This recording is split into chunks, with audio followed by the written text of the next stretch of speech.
In today's show, we're talking Sacramento Kings and their fantasy basketball value upcoming for this season. Mikhail Bolton. Thanks, Josh. It's Michael Bolton here, and it's time for another episode of the Locked On Fantasy Basketball Podcast. Let's get to it. Let's get to it, indeed. You are Locked On Fantasy Basketball, your daily fantasy basketball podcast, part of the Locked On Podcast Network.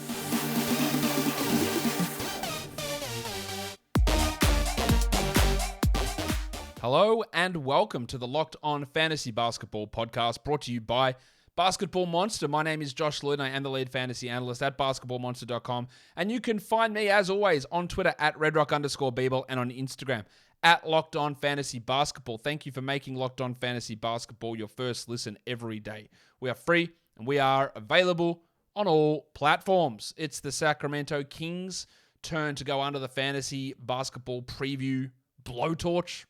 It's not that hot. We're going to talk about their value, sleepers, and busts. We're going to talk about all of that stuff in this show. We're also going to talk about the Locked On Fantasy Basketball Bowl. A reminder, I'm recording this on the 22nd of September. Woj has just dropped some sort of Ime Udoka bomb, but not telling us what's actually going on. And this show is releasing days after that. So if anything major happens with the Sacramento Kings in the next 4 to 5 days, it's not going to be covered in this show. But I'll cover it if it is major enough on another show when I get back from a quick vacation. So, Warnie. Let's get it on, Gilly. Locked On Fantasy Basketball Bowl. Invites have been going out. If you haven't received them, keep trying. There's a few spots left. It is a 360-team league for categories. It's a 360-team league for points. It's a $25 entry. Standard 9-cat, standard Yahoo points. The overall winner wins $4,500. The rules are linked below in the show description. They're in the show notes on the audio version as well. It is, I hope, going to turn into one of the most sought-after fantasy league positions available over coming seasons. I hope to continue it, and I hope it's successful. And we'll see how that all goes. But if you want in the Kings division, you email allofbbowl@gmail.com. It's not first come, first served. You need to put in the subject line Kings Cats if you want in the category league. You need to put Kings Points if you want in the points league. Remember, way more applications for categories than points, so you've got a good chance if you want in the points league, a better chance anyway, over there. And then there'll be later on in the show, I tell you something else to put in the body of the email that you need to include. So be aware of that, or on the lookout, have the ear out for when I'm going to announce what that is. Let's talk about the schedule for the Sacramento Kings. They have 53 quality games. It's above average. That's pretty good. It's pretty good. Nice number there of being able to play on days when you can use everybody. They have 15 back-to-backs. That's a league high. There's no one really that stands out as going to be a big issue there. No one who is predetermined to sit back-to-backs or anything like that. So I don't think it really matters all that much, really. It sometimes can reduce performance in back-to-backs, and that means there's more risk of blowouts, and maybe 1 or 2 minutes get knocked off the top of a guy in that second half back-to-back, but overall, it's not that big a deal. Their playoff schedule varies. If you end on March 19th, which is where all of the Locked On Fantasy Basketball Bowl leagues finish, they have 10 games. It's a 3-3-4. It's not great, but it's not terrible. If you finish March 26th, they have 11 games. That's 3-4-4. It's getting better. And then they round it out really, really strong one in Yahoo Default. It's 12 games. It's the Moses Malone. It's the 4-4-4. Great. The best schedule you can get. 4-4-4 to round out the season for the Sacramento Kings, or round out the fantasy season for the Sacramento Kings. Of course, there's a new head coach in town with Mike Brown. We've seen Mike Brown in the past coaching Cleveland and LA. Pretty decent defensive guy, really good assistant. I don't know if he's a good head coach, even though we have seen him in that role before. He's struggled at times, weird circumstances at times as well. Is he the guy to finally get the Kings back to the playoffs? I don't know. One thing to talk about with the Kings is that people are obsessed with this idea that the Kings making the playoffs. That's the Kings. The Kings are obsessed with this idea. They have to make the playoffs at all costs. Trade away a young star to get an older player who might not be the best fit, but maybe it helps us get to the playoffs. Whatever they can do, get to the playoffs. That's what they think. But also, people then translate that to, well, the Kings are going to want to push for the playoffs, so therefore there is no chance of them tanking or sitting players down. And that is blatantly untrue. Do you think that the Kings last season didn't want to make the playoffs? They made a trade. They traded Halliburton for Sabonis. And you know what they did? They tanked. They sat Fox, they sat Sabonis down the end of the season in those last 2 weeks. They sat them. So to say that any player on this team is tanking immune and won't get set for random games is clear bullshit. We think they will push for the playoffs, but if they can't get there, they will sit down. We literally saw it happen 3 months ago, or whatever it was, 5 months ago. It actually literally happened on a team that was gunning for the playoffs again, but couldn't get there, so they sat those guys down. They are not tanking immune. They literally just did it. If they are not in the spot to make the play-in, they will probably, like most smart teams, will do it again. So don't look at these guys as being absolutely immune. Well, it's great. They've got that 12-game schedule ending April the 12th, 12-game playoff schedule, and we know they're going to be fighting for the playoffs, so they're not going to sit guys. Well, if they can't make the playoffs, they did. They literally just did it. They won't. Maybe they don't do it. But to say because they're fighting for the playoffs, they won't sit guys is just not true. You can't say that. Well, you can say that, and I can say you're wrong, because you are. What are pressure points? What impacts projections for this team? What are they going to do at shooting guard? They had Davion Mitchell, who's probably a point guard, but I don't know how he fits with Fox. They signed Malik Monk. They've got Terrence Davis, who played a big role there. And then later on, they traded for Kevin Huerter. Will they play Mitchell and Fox together? I don't think they will. How do all these minutes figure out? Does Huerter play 31 as a starter? Does he play 25 and Monk plays 23 and Mitchell plays 24 and it's just and Davis plays 15? Is it just a mess of guys there at that position? Yeah, and that impacts, like if Mitchell's out on the court, that reduces Fox's ball handling chances. You have fewer assist opportunities. If it's Monk that's out there, he's just a pure shooter, and it means Fox gets more assists. If it's Huerter, he's sort of in the middle. He can do a bit of both. It changes a lot with this team. Also, their defense. It was really bad. And now they're going to be anchored by Sabonis, a bad defensive center. And they've got a bad defensive point guard. Can Keegan Murray be the difference? Harrison Barnes is a solid enough wing forward defender. But can Murray get things done? Can he be the difference? Is Davion Mitchell big enough to influence a whole team defensively? I don't know. And that all leads back into what I just said. Like, if their defense is terrible, and maybe Mike Brown is the difference here, if their defense is terrible, they're not going to make the playoffs. And then we lead to those other problems. And what about De'Aaron Fox? For 2 years in a row, he's been really bad. And then, in February, March, April, he's really good. And somehow last season, Fox ended as the 60th best player, 62nd best player in category leagues, despite being like 150th for about 3 months, because he had like this big top 20 sort of run down the end after Halliburton was traded. But he did the same thing the year before. So can we actually get good Fox for a whole year? Or are we going to get this same split personality type situation where he's bad and then he puts it together towards the end of the year?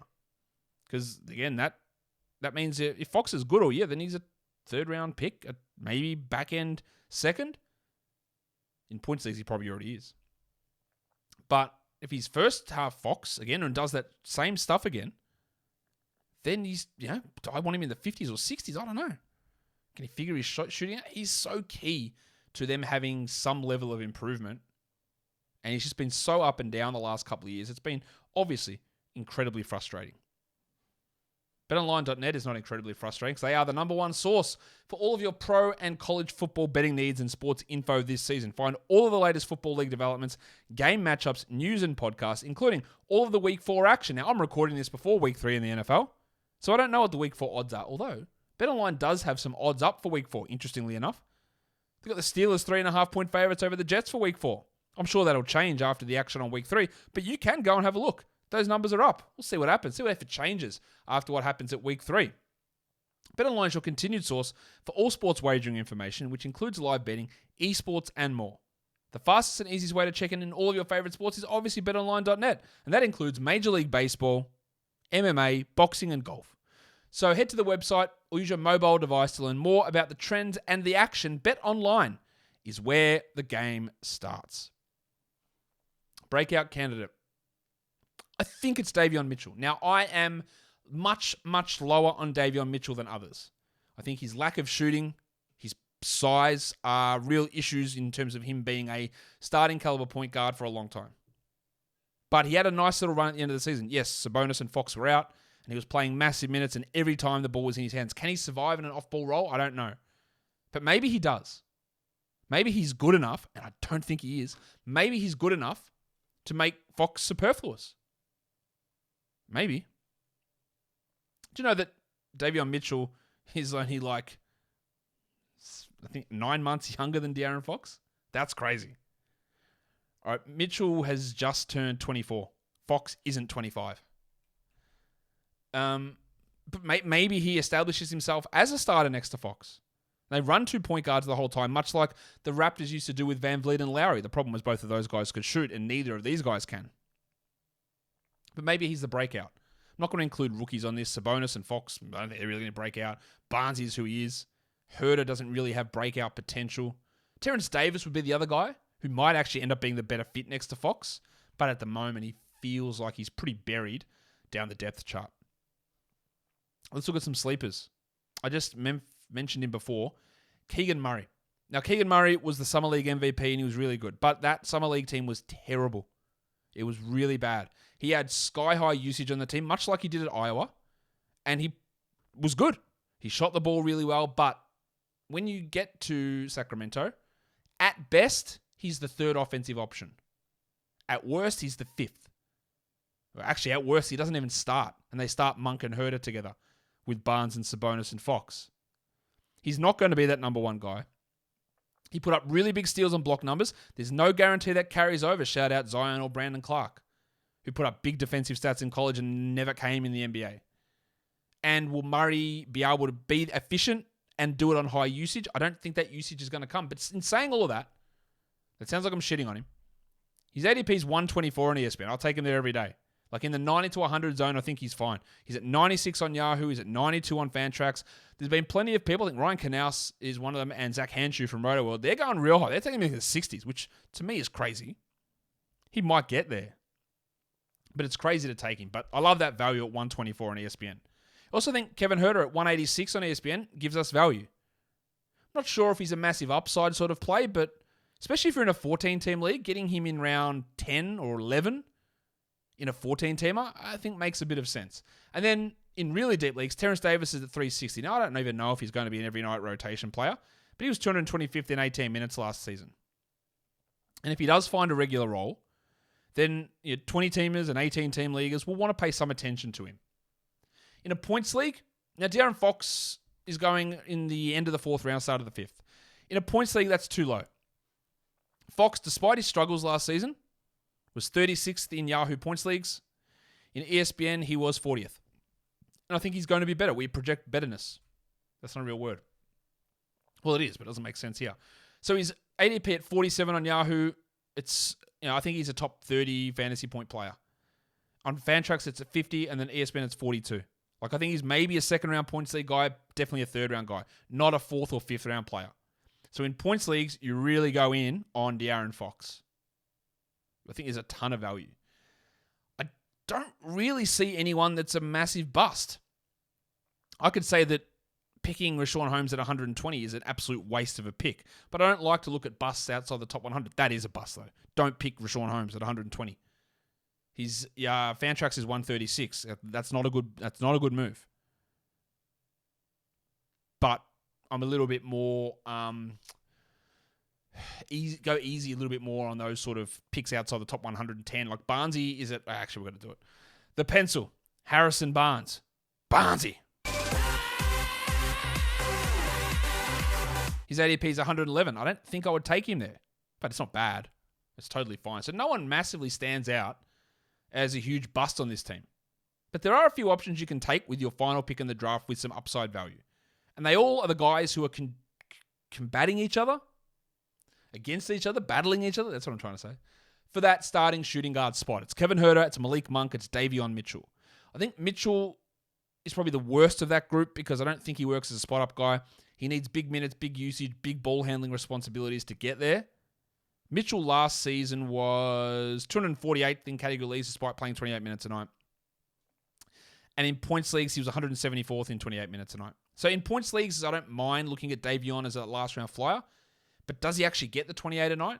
Does he improve enough as a shooter to be an influencing guy? And the fact that Herter and Monk came in suggests to me they don't feel particularly comfortable playing Mitchell and Fox together for long stretches. But again, that might not be right. Let's look at the roster. We've spoken about De'Aaron Fox a lot. He is a guy that if you are punting free throws but still want assists, he fits in really well because he's not a good free throw shooter. He's not a volume 3-point guy that could easily average 25 points. There is the risk that a full season with Sabonis drops some of his usage and his assists, but I still think he's pretty strong. His field goal percentage also is pretty high because he doesn't take many threes. He gets to the rim pretty well. And look, there is a legitimate shot of him being a top 25, even category league player, if we just get him to concentrate to begin the year and to hit free throws at a slightly better rate. I would never take him in the second round in a category league, but with the way assists are hard to find in the third round, I think it's okay. I think Kevin Herter will start. And yeah, we just talked about him and Monk and Mitchell with those last round picks. And I've actually got them all projected not far apart. Herter is the highest one of those guys because I do think he plays the most minutes. And at this point, he's the best player of that group. And again, this team wants to make the playoffs, so they will hopefully play the better players. Harrison Barnes was really good last season, 95th in category leagues. But I'm not really expecting him to do that again. With Sabonis there, with Murray arriving, I think he'll take a usage step back. He's just boring enough across the board. He's one of the lowest block guys and steal guys you can imagine. His block numbers are just insanely low. And in fact, that's going to be the topic that you need to mention in an email to get into the Locked On Fantasy Basketball Bowl. In the subject line of your email, you write Kings Cats or Kings Points. And in the body of the email, you got to tell me how many blocks Harrison Barnes had last season. The answer is 14. And this is for a 6'9" power forward. He had 14 blocks. He does not block shots, ever. And that hurts his fantasy appeal. Then there's Keegan Murray, who again, I think he's in the 9th round range. Maybe it's 8, maybe it's 10. I don't think he's going to get as big a usage as we saw. He's a good rebounder. The steals and blocks, maybe. But if they don't come, his value does really get hurt. And he needs to. It's hard for rookies to be hyper efficient as jump shooters as well. So I think he'll have some struggles early on, I think.